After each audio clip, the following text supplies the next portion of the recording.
Hey guys, welcome to another great episode of the Anime Breakdown Show. I'm your host vxKingPinxv, and today we're going to jump right into it. Today is another, yes, I say another great episode of the Anime Breakdown Show. This is Naruto Shippuden episode 282, The Secret Origins of the Ultimate Tag Team. And I have to say, wow, I mean, this episode was great. I don't even know where to begin. A lot came at you at one time. I guess we started off where B Naruto encounters Hokage, the Raikage, and they're like, "No, we're not letting you pass." Naruto's like, "Forget this. I'm just gonna bust through." So he goes full fledged. He's already nine-tail fox mode. He dives right in. Killer B, I'm not Killer B, the Raikage is keeping up with him tit for tat, 100%. He is with him every step of the way. I mean, it's really amazing at this point.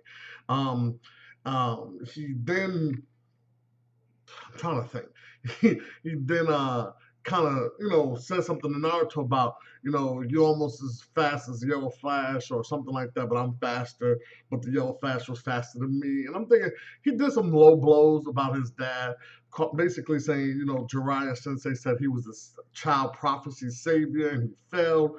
Naruto had some emotional memories that his mom had given him, basically saying his dad didn't fail. His dad passed, this whole legend thing on to him in the process of saving Naruto's life. That was a very emotional episode.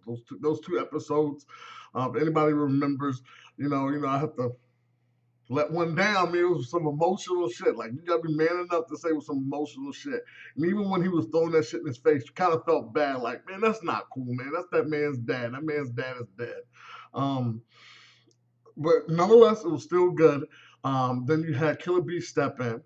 And then, you have the Hokage like, hey, you can't just kill off Naruto for convenience because, like, they kill off Naruto.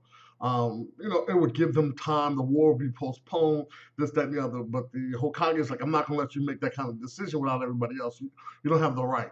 Basically, you're saying that, I'll kill my brother if it comes down to it, if I have to, blah, blah, blah, blah, blah, this, that, and the other. But he doesn't, obviously. They end up doing like this massive fist pump.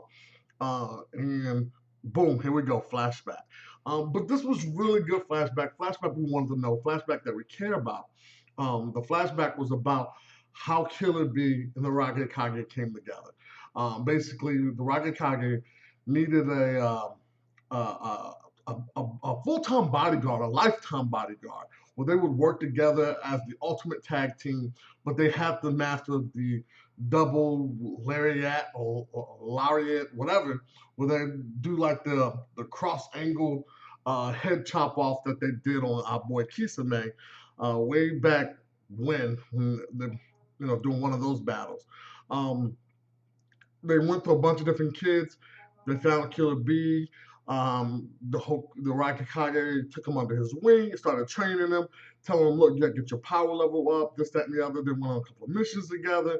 They ended up being great partners.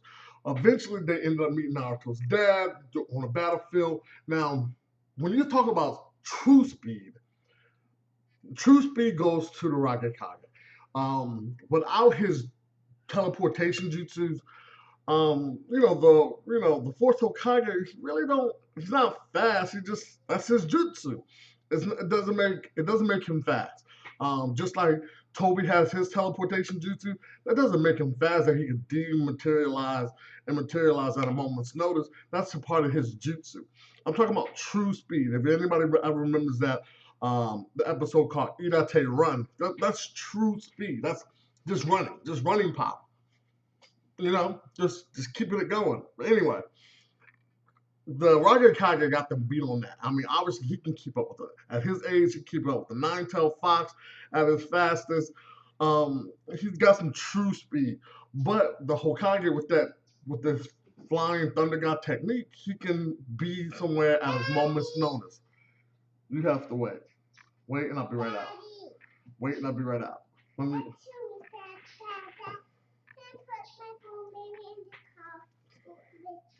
All right. Don't ever say I didn't do anything for you. Okay. Now go away. Love you. Anyways, I'll show you in a little bit. I'll be in there. What do you want me to do? Okay, I'll do it later. I'll do it in a little bit. I promise. I promise. I promise. I'll come and do it, okay?